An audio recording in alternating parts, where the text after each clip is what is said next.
Today we'll talk about how can you block a number on your call app. We go to figure out the solution or know how you can do that on your app.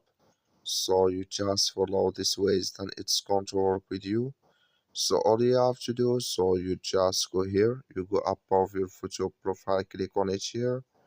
So then it's going to show for you a list like this here. Then all you have to do now.